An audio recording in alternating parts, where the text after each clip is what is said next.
My brothers and sisters, stop what you're doing. What I am about to share will shake you to your core. It will either awaken the revolutionary spirit in your African blood, or leave you haunted by what could be if we truly understood our power. I am Ibrahim Traoré, speaking from Burkina Faso. But know this, my voice carries the weight of every African who has ever said, "Nuff," to foreign domination. Today I must tell you of something that shocked even me, something that proves we are living in the most important moment in African history since independence. Liberia came to me. On January 31st, 2025, Foreign Minister Sarah Bizzle-Nanty arrived in Ouagadougou. She did not come as a superior to an inferior. She did not come with arrogance, looking down on a young revolutionary. She came with humility, with respect. She came seeking what we have built here in Burkina Faso. Do you understand what this means?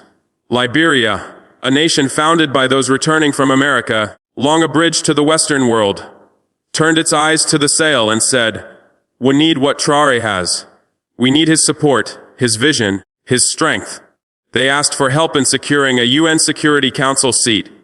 But brothers and sisters, this was never about the United Nations. This was about recognition, a fundamental shift in African consciousness. When Liberia's foreign minister sat across from me, she carried not just her president's message, she carried a continent's awakening. The future of Africa is being written in the Sahel. For too long, our coastal brothers and sisters looked across the Atlantic for salvation, while we in the interior fought for survival. For too long, they spoke the languages of colonizers while we held on to the tongues of our ancestors. But something has changed. They see what we have accomplished here. They see how we expelled French military bases and endured. How we broke colonial financial chains and prospered. How we joined with Mali and Niger to form the alliance of Sahel states and grew stronger. How we chose sovereignty over comfort, dignity over dependency. And now, they want what we have. But what moved me most was not the request. It was the proposals. Minister Nanty suggested hosting a security summit between Liberia and the Sahel Alliance in Monrovia. Do you see the significance? Liberia, still a member of ECOWAS, wants to bridge the gap between our revolutionary alliance and traditional West African diplomacy. That is creative diplomacy. That is African solutions to African problems. We spoke of economic corridors linking Burkina Faso's production zones to Liberia's Atlantic ports. We discussed joint investments, putting African capital in African hands, breaking the chains of dependency that have strangled us for centuries. And above all, something the Western media will never tell you, we spoke of youth. On April 30, 2025, young Liberians marched in Monrovia carrying banners in solidarity with Traore and Africa for Africans. These are not children missiled by propaganda. These are young Africans who recognize authenticity when they see it. They see a leader who speaks their true language. Not French, not English, but the language of dignity, of resistance, of hope. The Liberia Young Leaders Alliance published open letters calling me a beacon for the Africa we want. Sovereign, youthful, and unafraid. Do you see what is happening? This is not about one man. This is not about Burkina Faso alone. This is about a new African consciousness spreading across our continent like wildfire. From Dar es Salaam to Cairo, from Cape Town to Dakar, young Africans are asking the same questions. Why do we accept crumbs when we built the table? Why do we beg for loans when we own the resources? Why do we import solutions when we are the innovators? Why do we seek approval from those who need us more than we need them? Liberia's approach represents something deeper. It represents the healing of historical wounds. During Liberia's civil war, there were complications between our nations, accusations, suspicions, pain. But look what has happened. Under my leadership, Burkina Faso is reshaping its image. Under President Bokai's leadership, Liberia is opening new chapters. We choose progress over past pain. We choose unity over division. We choose the future over old grievances. This is what mature leadership looks like. This is Pan-African solidarity in practice. And let me tell you why Liberia's request matters. It validates everything we have been saying about African unity. It proves that when one African nation stands tall, others are inspired to stand taller. When we expelled French forces, other nations took note. When we formed the alliance of Sahel states, others studied our model. When we chose sovereignty over comfort, other nations began questioning their own dependencies. Liberia's support legitimizes our vision. If we secure that UN Security Council seat for Liberia, we are not just helping our brothers and sisters gain international recognition. We are creating space for African voices in global decision-making. We are proving that African nations can support each other without Western approval.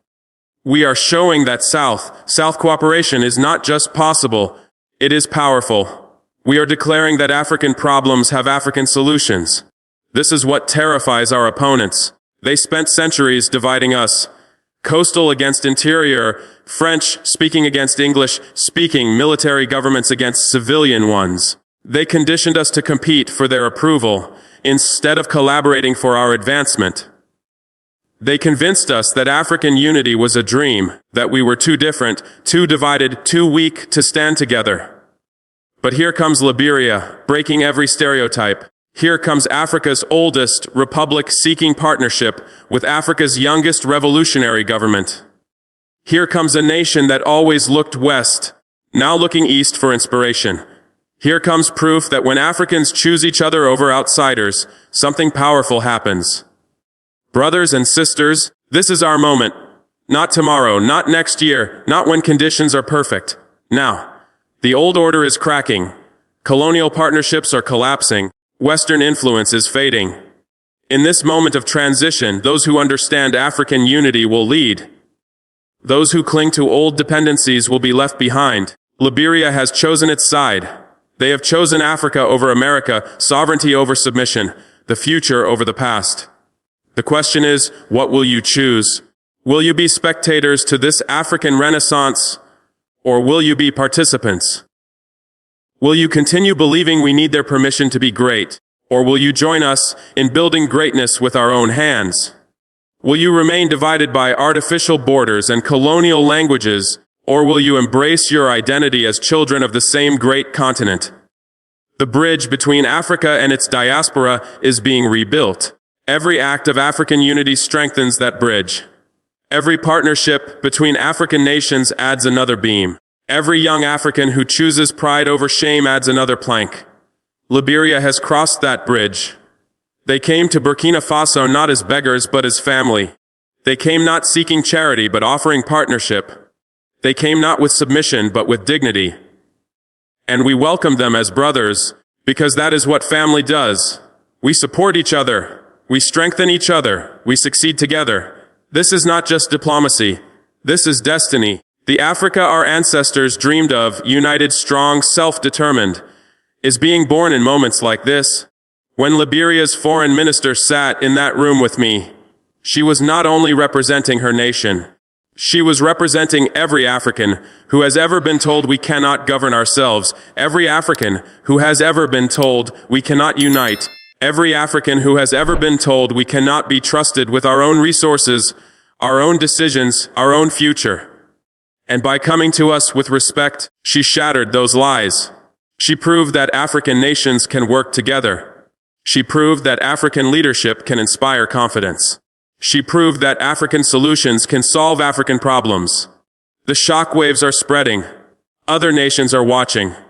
Other leaders are thinking. Other young people are awakening. They are asking if Liberia can choose Africa over dependency. Why can't we? That is the question that will reshape our continent.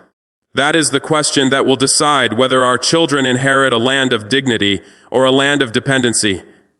I know what I choose. I choose the Africa where Liberian ministers seek partnership with Burkina Faso revolutionaries. I choose the Africa where young people march in solidarity across borders. I choose the Africa where economic corridors connect our nations instead of colonial chains dividing them. I choose the Africa where we measure success by African standards, not Western approval. I choose the Africa that chooses itself. The bridge is built. The path is clear. The choice is yours. Will you cross it? Time will tell who among us truly believes in African power. Time will tell who is ready to do more than just talk about unity. Time will tell who will be remembered as builders of the new Africa. I know where I stand. The question is, where do you stand? Africa is calling. How will you answer? But let me tell you something else. Something that will shock you even more. What happened in that room with Minister Nyanti wasn't mere diplomacy. It was prophecy being fulfilled. She told me, President Traore, our youth don't just admire what you've done. They study it. They memorize your speeches. They debate your strategies. They dream of leading Liberia the way you lead Burkina Faso. This is the real revolution, not only governments changing, but minds changing, not only policies shifting, but consciousness awakening. She said she had received hundreds of letters from young Africans across the diaspora, from London to Lagos, New York to Nairobi, Toronto to Tunis. And they all said the same thing, Traore, you have shown us what African leadership looks like when it refuses to bow. But here's what they don't understand yet. I am not special. I am not superhuman. I do not possess powers others lack. I simply made a choice available to every African leader today.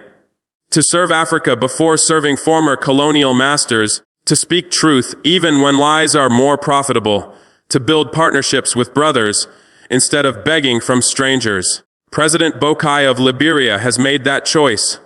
That is why his foreign minister sat in my office with respect, not condescension. The most powerful moment came when Minister Nyanti said something that will echo through history. American support comes with chains. European aid comes with conditions. Chinese investment comes with debt traps. But African brotherhood comes with liberation. Do you understand what she admitted? Liberia, a nation shaped by returnees from American slavery, has finally seen that looking west for salvation was the wrong direction. The salvation Africa needs has always been within Africa. And this is spreading. 3 days after Minister Nyanti's visit, I received a call from Ghana's Minister of Youth and Sports.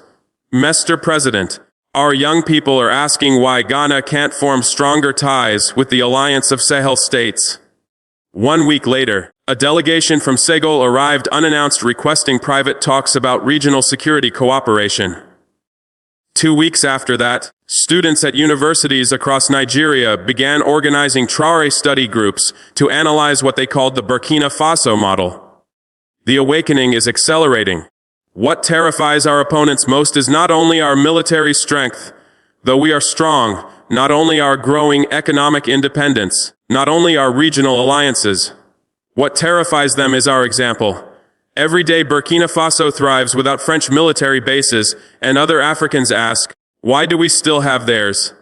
Every day we prosper without World Bank conditions, and others ask, why do we still accept theirs? Every day we solve problems with African solutions, and others ask, why do we still beg for theirs? This is a contagion they cannot stop. The contagion of dignity, of self-respect, of African pride. But be warned, the forces that have exploited Africa for centuries will not surrender without a fight. They are already planning their counterattack. They will try to isolate us. They will try to sanction us. They will attempt to turn Africans against each other with the same divide and conquer methods they've used for centuries. They will flood the media with stories of instability in Burkina Faso, pay journalists to label the Sahel authoritarian, fund NGOs to spark protests, and bribe politicians to warn of dangerous precedents. But here is what they cannot do. They cannot erase the truth Minister Nyanti revealed in Ouagadougou, or erase the images of young Liberians marching in solidarity, or silence the rising voices choosing sovereignty over submission. The genie is out of the bottle, and it will never return. But transformation does not happen automatically. It demands effort, sacrifice, and commitment. Every African who invests in African businesses instead of foreign corporations strengthens independence. Every parent who sends their child to an African university builds intellectual capacity. Every traveler who chooses African destinations over colonial capitals strengthens cultural unity. Every person who speaks an African language with pride preserves identity. These small acts are revolutionary. They form the foundation of the Africa we are creating. An Africa where Liberian ministers seek partnership with Burkina revolutionaries, where youth march together across borders, and where economic corridors connect nations rather than divide them. This is not a dream. It is a plan in motion. On January 31st, 2025, Minister Nyanti sat in my office wearing the colors of Liberia, but speaking the language of Pan-African unity. She carried the hopes of Africans told we cannot govern ourselves, the dreams of those told we cannot unite, and the determination of those told we cannot control our destiny. When she returned to Monrovia, she carried proof that African leadership works when it serves African interests, that African unity creates power, that the Africa envisioned by our ancestors is finally being born. Most importantly, she carried a message of the age of begging is over, the age of dependency is ending, the age of African greatness has begun. Her words will echo through history. President Traore, Liberia seeks your support not because we are weak, but because we recognize strength. Not because we are desperate, but because we are strategic. Not because we have no choice, but because we choose Africa. Those words marked the moment Africa's oldest republic chose partnership with Africa's youngest revolutionary government. They marked the moment colonial borders began to crumble, when African unity ceased being a slogan and became strategy. This is what success looks like. Collective, continental, generational. Children born today will inherit an Africa where Nigerian technology powers Ghanaian factories, Kenyan agriculture feeds Egyptian cities, South African capital builds Senegalese infrastructure, Moroccan expertise trains Tanzanian engineers, Ethiopian airlines connect every nation, and Congolese minerals serve African development first. They will see Liberian ministers turning to Burkina Faso as normal, not extraordinary. They will see youth marching in solidarity across borders and trade routes linking Sahel, coast, north, south, east, and west. But this future depends on us continuing the work, choosing each other over outsiders, demanding dignity over dependency, and believing in African solutions. The moment we stop, the dream dies. The moment we give up, the vision fades. Yet I have seen enough to be certain. Liberia's foreign minister traveled thousands of miles to stand with us. Young Liberians marched with Burkina revolutionaries. And across Africa, I have seen the light in people's eyes when they realize we are not alone. That light cannot be extinguished. That spirit cannot be broken. That unity cannot be destroyed. It is built on truth, the truth that we are one people, stronger together, destined to reclaim our future. From Monrovia to Ouagadougou, from the Atlantic coast to the Sahel, Africa's oldest republic reached out to its youngest revolutionary government. Hands joined. The continent shifted. History turned. Dreams began to take form, one handshake at a time, one partnership at a time, one choice at a time. Liberia chose. Now it is your turn. The bridge has been built, and Africans are crossing it toward each other. The future is waiting, and it looks like Africa.